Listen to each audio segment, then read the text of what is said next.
Good morning, Appalachian Trail community. Day 6 of the Mass of Mud lash. So today started out at the where I ended up last night, South Wilcox shelter, and our goal today is to get to the Hemlock shelter, which is on the other side of Rich Mountain. So that'll be a significant climb. About 7 o'clock today, or 7:30 this morning, is when Spineless Cougar, Trail Angel, is going to be down at, I think it's Lake Buell trailhead. So he's supposed to do trail magic for me and other folks, whoever shows up. Which is great. That's awesome. So, a little backstory on Spineless Cougar. He's a guy that's legally blind and was a subscriber, viewer, what have you. And he came to the channel and said, "Hey, do you know anybody up in New York that wants to do trail magic? I can't do it because I can't drive anymore. I've been doing it for many years." I'm like, nope, but we'll put it out on the channel. So we did that. I did that, and lo and behold, somebody showed up and said, "Hey, I'll do it with you. I can drive." So that was really cool to see something like that come out of the channel and the hiker community that watches it. So they came together, and I think for the last 2, maybe 3 years, they've been doing trail magic together. So you know, just little things can add up to a lot. Just me mentioning that has multiplied, and don't hear me say I've done anything great, because I haven't. It's all about Cougar and Roof Walker, his partner, and doing the trail magic. But it's really neat how many people have, hikers over the years have benefited from his trail magic. So kudos to those two guys for doing that. And my understanding is he also has somebody helping, but when Roof Walker can't. But Roof Walker's the one he talks about, or he's mentioned. So it was really buggy. Everybody warned me this section's getting buggy. Let me get back to it in a minute. I gotta go up. All right, back to being buggy. Been really buggy through this section. Before it wasn't, but I think that's because the rain kept having rain at night and even during the day when I walk through it. And I think it kind of flushes the larva out downstream or kills them or whatever. Now we've had, yesterday they called for rain. It did not rain. It's like 70% chance. Didn't rain. And when I first looked at the long range forecast, they were calling for rain this whole trip. And past 2 days it hadn't rained, and not going to rain the rest of the time. So really only got wet one day. Of course, nothing ever dries out. Because you're sweating the whole time anyway. Yesterday I drank 4 liters of water. Probably only voided, in the traditional manner, 2 shot glasses. So that fluid's going somewhere, and it's soaking everything on the way out. And of course, yesterday I was still walking in some mud and stuff. Mud is starting to clear up because it hadn't rained in 2 days. So that's a good thing. But really buggy. And last night was really bad, and I put on Bacardi, and I believe is what it is. And they're still trying to get me. Stormtrooper who I stayed with is a fire service veteran, 82nd Airborne. Thank you for your service, Stormtrooper. And he had some lavender incense that he burned, and seemed to do the trick. Couldn't believe it. that kind of kept them away. So that's something I'm gonna have to look in at the house. And it smells nice too. So I've got about, from the shelter, I got about 4.5 to where spineless cougar's supposed to be. So I didn't bother with breakfast this morning. Probably a mistake, but I didn't, figuring he would take care of that. So that would get me out by 6 this time instead of 7. It don't matter what I do, it still takes me an hour to 45 minutes, even if I don't cook, but typically an hour to get out of camp. Time you get up, pack, make breakfast, keep packing, because I can't pack everything up at once the way I have my pack arranged. So gonna have to wait till I get done with breakfast. Probably ought to change that, but anyway, that's where we're at. Here's the trail. It doesn't look like I got too many ups between now and breakfast. This is going to be a 19-mile day. So when I get to Spineless Cougar, my day will be, I'll still have 15-ish miles. But when you break it up, it doesn't seem so bad. And I can't take too long of a respite there. But yesterday I got to camp at like 4-ish. Had plenty of time to get everything out, decompress. Wasn't anybody in the shelter besides Stormtrooper and myself. There was an older shelter built by the CCC back in 1939 under the New Deal program started by FDR, Franklin Delano Roosevelt, president then, as a way to get people back to work, even though it was a government program to out of the Depression. And of course, ultimately we went into war production, World War II, that really got us out of the Depression. But anyway, so it was still there, probably built out of chestnut logs. We had a chestnut blight that occurred, and chestnut was they say it was the mightiest tree in the forest, rivaling poplars and big, any other big oaks and everything. It was a blight that came through, decimated them, and so before it got them all, they were a great timber resource, really good. Like, you don't have to put any preservatives in them, they just last forever. And so they came and logged them all. But some of these shelters are made out of chestnut logs, and this was one of them at this campsite that they had maintained. And they actually, hiker used it last night rather than, we had plenty of room at the new shelter, but he chose to use this one. And still in serviceable condition, looked a little ratty, but it's there more for historical significance than anything. Wow. Drop off right here in that notch, you're in oblivion. So he stayed there, and then there was a couple other tents there.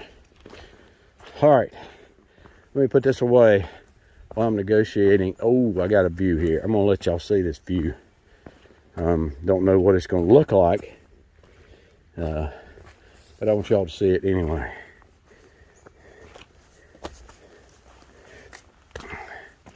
Yeah, buddy, that's awesome. I think that big peak out there in the distance is Mount Everett that I will go over tomorrow. But yeah, that's awesome right there now. All right, enough. Let me get going. So I just ran into somebody who updates me, and that's 3TAC. And it's always really neat to run into folks that update me on the trail. So that was cool. And then there was another guy, Britt Flipper, and he didn't update me, but he was he's a follower. But anyway, it's always neat to meet people like that on the trail. Not much of a view with all the trees grown in, but still awful smoky. And I guess those mountains over there. I'm going to be trudging up probably sometime tomorrow, maybe one of them today. But anyway, heading on down to the road. Well, ever since I left Lake Buell Road over there with Spineless Cougar, trail has either been straight up or straight down. Very little of what I would call flat or even easy terrain. A little bit, but most of them by and large up and down. Coming into Highway 7 or Route 7, whatever you want to call it, goes to Great Barrington. Cool thing that's going to happen when I hit that highway is that I flipped the map on Gut Hook, so I go on a different map. So I walked through another map. So that's always cool to do that. The mileage is kind of screwy though. So you have to look at, okay, what's the actual mileage? In other words, you can't just, like normally on Gut Hook, you can hit the wherever you're going, and it'll tell you how many miles to that particular spot. Well, you can't do that if you're off the map. So looks like I've still got 12 miles to go. Feel like but I guess if I've walked 7, which feels about right, then that's what I got.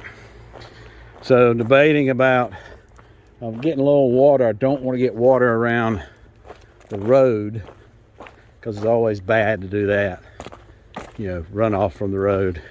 And I'm getting ready to hit a 3-mile section that everybody says is nothing but bugs. I'm just low on water, so kind of toying with what to do with that. I'm toying about maybe hitching to the oh wow, here's some trail magic. I don't know who wants to carry them things, or I don't even know what they are. That's one of them's a zucchini. I guess they all are, but I've never seen striped zucchini. But anyway, right now I got to figure out, oh, here it is. We'll cross the street.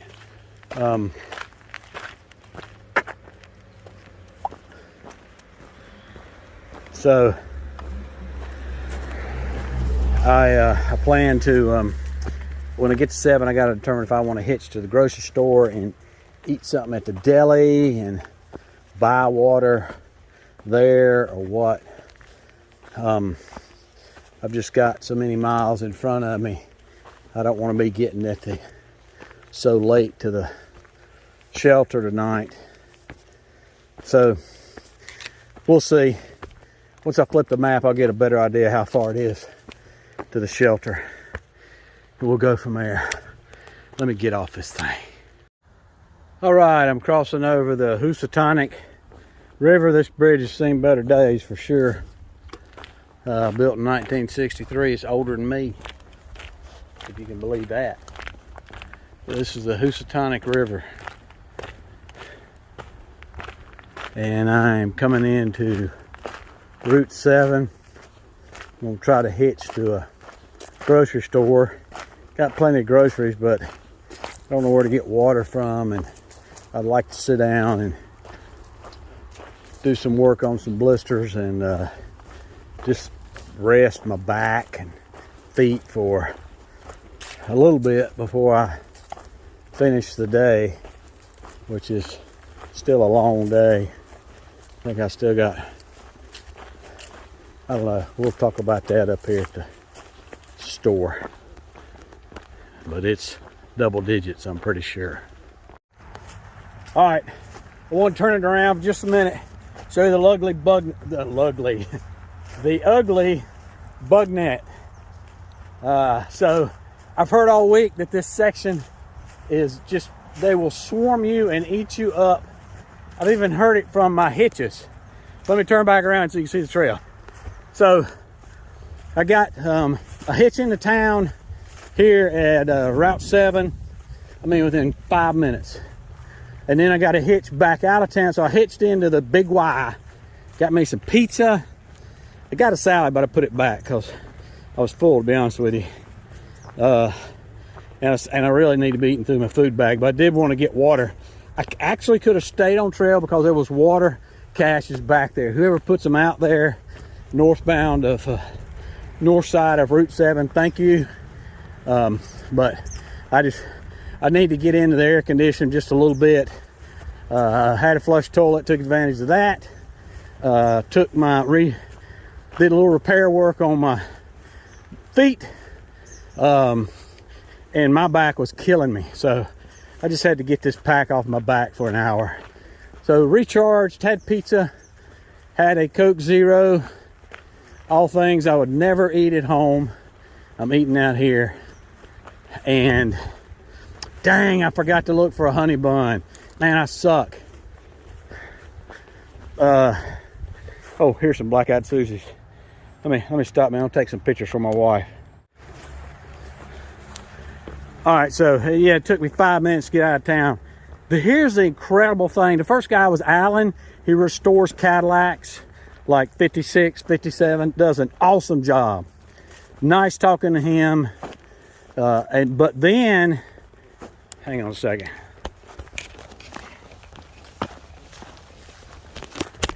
I didn't put bug spray under my shirt. I think I was getting bit through my shirt. Dang, these things are hungry. You're not gonna believe, but Lynn, my hitchback was Lynn and Dave. Got in the car. They're like, "We're from North Carolina. Where are you from?" I went, "Oh my gosh, that is crazy." Up here in Massachusetts, hitching a ride with Lynn and Dave from North Carolina. And I said, "Well, I'm from North Carolina too." So they were from Chapel Hill. And of course, I'm from the other end of the state. But that was crazy. Somebody from North Carolina picking me up. So that was really neat. And so crazy running into people from North Carolina up here who stopped and gave me a hitch. So thank you guys.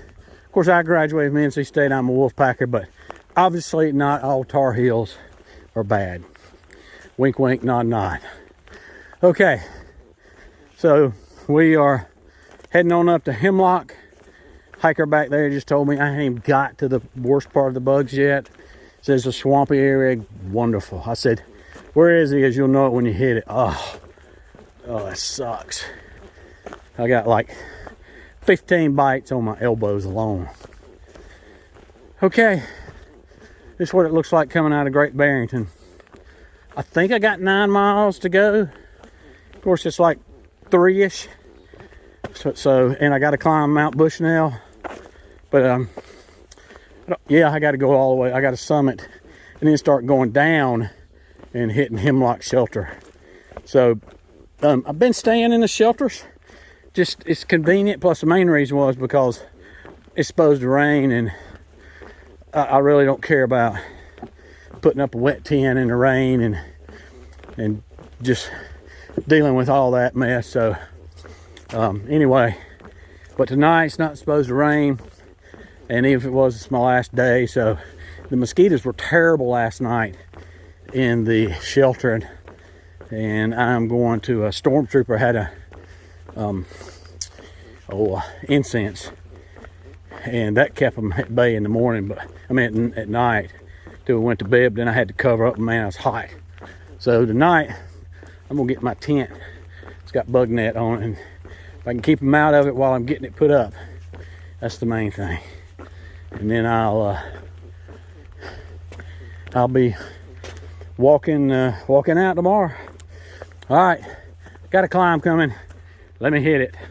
I think after this climb, he says, where the mosquitoes are bad. All right, bye. All right, that's where I'm heading, I'm pretty sure. I'm not sure. Somewhere in those peaks is Bushnell, which is my first one. Then I'm pretty sure I got to ridge walk that. Then there's Rain and Eckert. Somebody told me that high mountain is Bear Mountain in Connecticut. I could only hope so, because that means I ain't got to climb that sucker. But because I'm not I'm just going into Connecticut and that's it. I'm not going that far for Bear Mountain. So don't know all of that, but that is what I've been told. So I think I'm past the buggy place. As far as skeeters anyway, it was very swampy. So I'm assuming, unless it's up here and I ain't even hit it yet, but anyhow, trail is still, oh gosh, very, very, very muddy. And look in the fields. This guy's poor corn's probably, I don't know if it can survive that kind of wet feet or not. But oh, see, there's puddles out there. That could be where the bugs are in that mess. I don't know. Of course, they probably spray this corn with enough stuff to keep bugs from eating it. You know, that's same stuff giving everybody cancer and dogs cancer. But anyway, another debate. All right, heading on down the trail. No, this is not a rock face. This is freaking oak. Biggest oak I've seen so far. It goes way up yonder. Wow. All right, I got to get moving. I think I'm into another buggy area because they were all around me. I done took my hairnet off. So far, so I came through Shays Rebellion Monument, and that was the furthest north of the last battle of Shays Rebellion. I'm not a big history buff.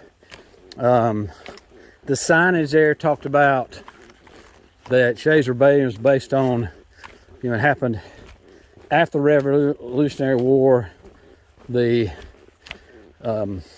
farmers and people that went off to fight the Revolutionary War, of course, their farms didn't make money while they were fighting, and so they came back from the war and had a lot of debtors. The government was supposed to help them out and didn't.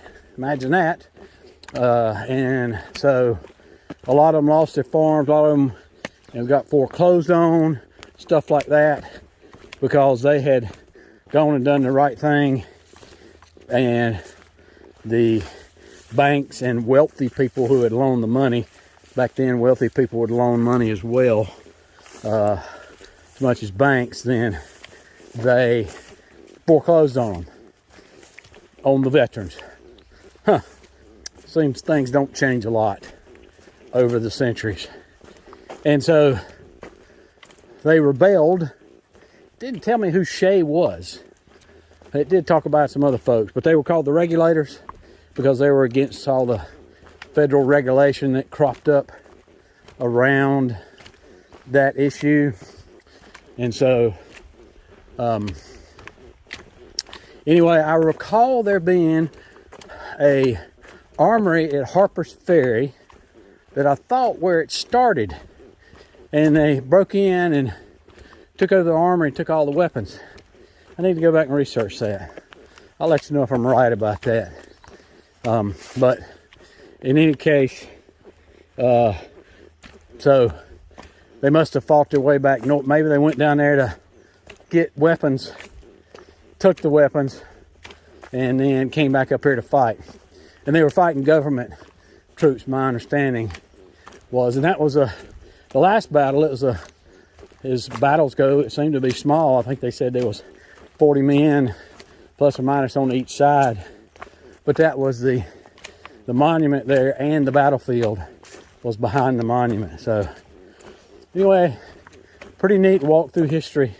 I know we did Pennsylvania and Maryland, you know, we would come across Civil War monuments and stuff, and that was pretty neat. I should have stopped more than we did through there. But anyway, I just thought I'd share that with you, and I am going to go back and research that about Shay, who Shay was specifically, since it was called Shays Rebellion. And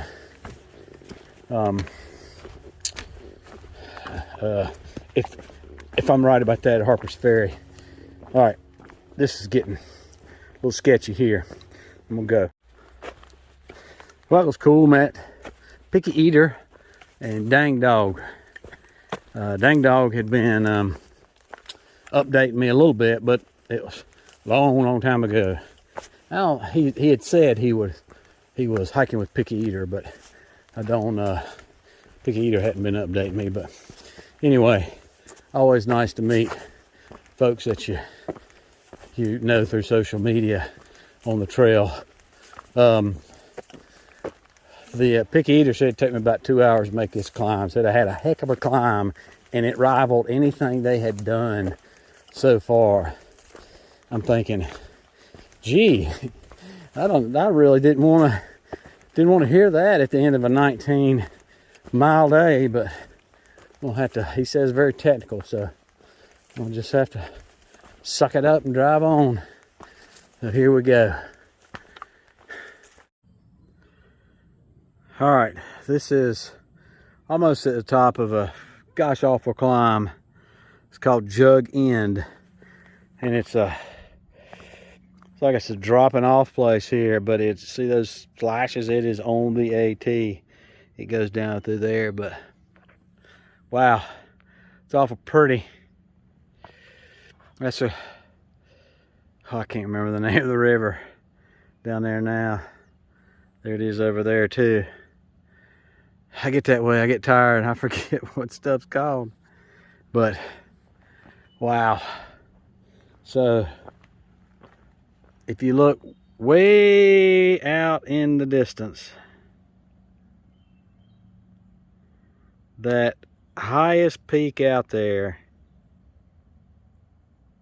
I'm told, if I can find it, I can't see it on my camera, somewhere there, the highest one out there is Mount Greylock, and that's where I came from. Actually on the other side of it, but I've come that far since, and that's up at the top of Massachusetts, the tallest mountain in Massachusetts, the most northernmost big mountain in Massachusetts. And I've hiked there since Friday, and today's Wednesday, day 6. It just gives you a little sense of what you can do if you put your mind to it. Anyway, here it is. I'll show you some more maybe later. All right, end of day 6. I think that's right. Yep, end of day 6. 19-mile day ended here at Glenbrook Shelter on top of Mount Bushnell. Technical climb, probably the most technical climb I've ever climbed before on the AT. So it was a tough climb up, particularly at the end of the day. Skeeters right before the bottom of the mountain, and not bad where I'm at now, but end of the day, couldn't really get up there. I mean, there's even mud at the top of the mountain, so couldn't get up there with dry feet. So plus a 19-mile day, my feet are beat. But anyway, that is the wrap up for day 6. Tomorrow's day 7, and I got about a 7-mile day, and then I'll be meeting Johnny Mac. And when I cross over Connecticut, I'll take the Paradise Trail and to the trailhead, and he'll pick me up and run me on to the airport. So that's what's going on now. Probably tell you a little bit more about tomorrow. In any case, I'm going to bed. I'm tired and I'm beat. So till tomorrow, appreciate you, and we'll see you out here.